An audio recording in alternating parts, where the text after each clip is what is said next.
«17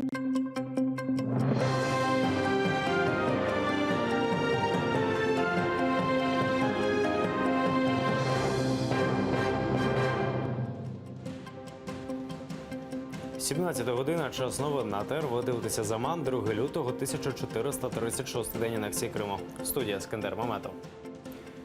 Ісмаїл Рамазанов залишиться у СІЗО до 21 лютого. Так вирішив підконтрольний Кремлю Верховний суд Криму. Він відхилив апеляцію адвоката Рамазанова і залишив у силі визначений раніше запобіжний захід – арешт на 30 діб. Захист заявляє, що Рамазанова тримають у камері з іще 18 затриманими, їм доводиться спати по черзі. Ісмаїлу Рамазанову досі не висунули звинувачень, тому сьогодні о 5 ранку його мали випустити з СІЗО незалежно від результатів апеляції. Я ничего не виноват. Мой адрес были применены абсолютно неправомерные какие-то действия, изменения, прочее, отключение под стражей, нечеловеческих условиях. Согласно законодательству, действующему на сегодняшний момент, если в течение 10 суток не предъявлено обвинение, подозреваемый подлежит немедленному освобождению. Удержание человека без законных на то оснований в следственном изоляторе – это само по себе уголовное преступление. Защита сегодня направит заявление руководителю, начальнику следственного изолятора о немедленном освобождении Исмаила Рамазанова. И это решение суда будет, безусловно, обжаловано вышестоящей инстанцией. Ісмаїла Рамазанова минулого тижня у Сімферопольський райсуд запроторив до СІЗО на 30 діб. Окупанти звинуватили його у пропаганді екстремізму через інтернет-радіо «Зело». Кримчанина затримали у власному будинку в селі Новий Мир, куди на світанку 23 січня удерлися російські силовики. У ході обшуку вони нібито знайшли набої і вивезли Ісмаїла Рамазанова до слідчого комітету Сімферополя. Пізніше Ісмаїл заявив дорогою в автозаку. Силовики його побили, а потім у СІЗО 2 дні морили голодом, змушуючи себе обмовити. Те, що Рената Параламова зранку викликали повісткою на допит. Згодом стало відомо, що Діляру Бадурову змушували розповісти про місце перебування її зятя. Жінка на допит прийшла, але свідчити відмовилася. Ее сопровождал брат Рената Параламова, Руслан Параламов. Им были заданы вопросы о местонахождении Рената Параламова, на что они, ссылаясь на 51-ю статью Конституции Российской Федерации, отказались дать показания против себя, против своих родственников. Рената Параламова окупаційні силовики викрили торік у вересні. Наступного дня його побитим знайшли на Сімферопольському автовокзалі.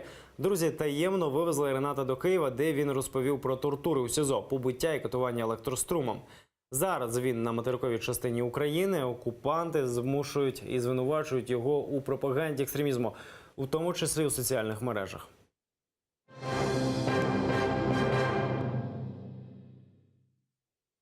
Україна хоче продати так звані вишки Бойка. Про це заявив генпрокурор Юрій Луценко. За його словами, у 2015-му Генпрокуратура домоглася рішення суду про арешт цих вишок.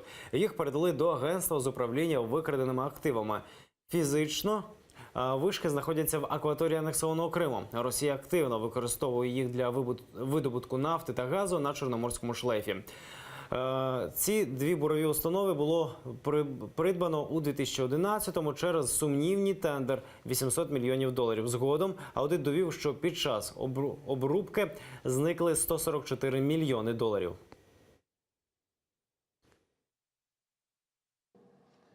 Звичайно, вони знаходяться нині на тимчасово окупованих територіях Криму.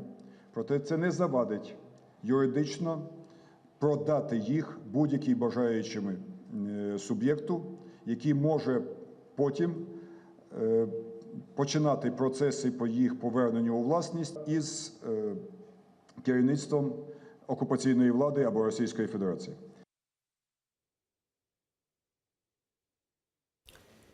Скандал навколо судді. Активісти і представники Громадської ради доброчесності прийшли з пікетом під адміністрацію президента. Петра Порошенка закликали не призначати Валентину Симоненко суддею Верховного суду України. Симоненко звинувачують у сплаті податків окупантам і наявності спільного з колишнім чоловіком бізнесу в Криму. Сама Валентина Симоненко звинувачення спростовує. Раніше дорадчий орган Громадська рада доброчесності дала негативний висновок по її кандидатурі в судді Верховного суду.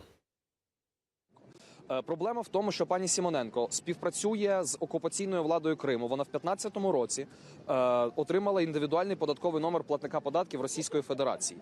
2. Вона не задекларувала свої статки, що навіть не змогла заперечити корпоративні права свого чоловіка в декларації. Її чоловік працює, продовжує мати бізнес в Криму, її сестра працює в окупаційній владі Криму. Ці звинувачення, що я сплачувала податки, які на сьогодні наголошуються, що я співпрацюю з окупаційною владою, нікого не відповідають дійсності.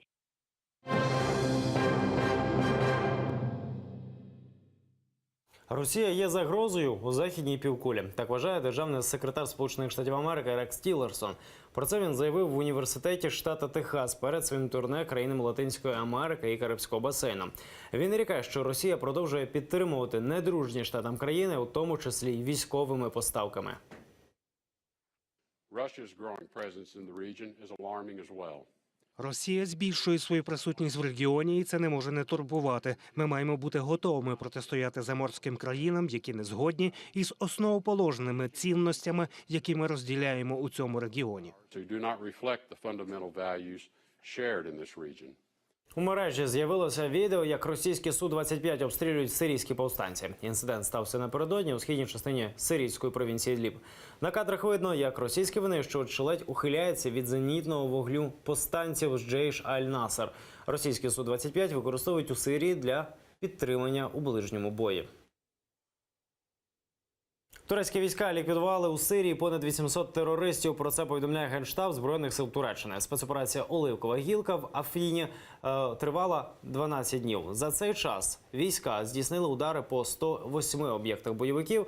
Турецька влада зазначає, гори Афріна – це природне укриття для терористів, що дає їм можливість безперешкодно обстрілювати турецьке місто Кіліс.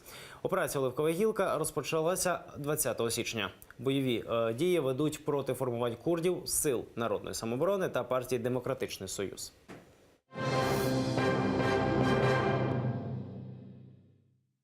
Новий центр надання адмінпослуг, які будуть доступні для кримчан, відкриють у Новоолексіївці на Херсонщині. За створення так званого ЦНАПу проголосували місцеві мешканці на громадських слуханнях. Цю ініціативу підтримує представництво президента в Автономній Республіці Крим. Заступник постійного представника президента в Криму Ізет Гданов каже, добиратися до Новоолексіївки кримчанам територіально зручно. Це вже буде 4-й центр з надання адмінпослуг, який планують відкрити неподалік адмінмежі з Кримом. Перший ЦНАП відкриється на території Каховської міськради у лютому, у березні у Чаплинському районі, а на початку квітня у Херсоні. Слушания общественные прошли в Новоалексеевке, и общественность поддерживает, местная громада поддерживает создание ЦНАПа, так как это пользу все приносит территориальной громаде, будет развиваться инфраструктура, будут приезжать из Крыма граждане, будут получать услуги и средства, госпошлина, которые они будут оплачивать за эту услугу, значительная часть остается именно в местном бюджете. Майстер-клас від єдиної в Україні дизайнерки ісламського одягу. З нагоди Всесвітнього дня хіджабу Катерін Кім показала знімальній групі «Заману», як можна швидко і легко пошити головний убір жінок-мусульманок. А ще розказала, які тканини і кольори модні цього сезону. Людмила Горпинич розкаже докладніше. Это платье мы рассчитывали на украинский стиль, то есть мы совместили здесь и украинский стиль, то есть вышиванку и исламский дизайн. То есть главное, чтобы одежда была длинная, не короткая, не обтягивающая. Цвета должны быть не кричащие, то есть не красный, вот прям кричащий, не какой-то там оранжевый кричащий. Цветовая гамма у нас, она тоже больше к пастельным тонам. Катерін Кім – єдина в Україні дизайнер ісламського одягу. І для неї це не просто бізнес. У 18 років Катерін, одружившись, прийняла іслам. І тоді перед молодою жінкою постала проблема. В Україні не було де купити ісламський одяг. Катерін, яка із дитинства любила шити, почала одягати себе сама. Потім знайомих. Так і з'явилися перші клієнтки. Професійно дизайном Катерін Кім займається останні 5 років. А в 2016-му започаткувала власний бренд. Я хочу показать, что женщина в исламе, она красивая, она помимо того, что соблюдающая, она еще и стильная, она одевается красиво. Я хочу показать, что мы мусульмане, мы есть. Люди начнут понимать, что мы тоже как бы часть общества, часть Украины, то есть нас много. До Дня хіджабу дизайнер вирішила показати, як його правильно шити та одягати. Хіджаб у перекладі означає покриття.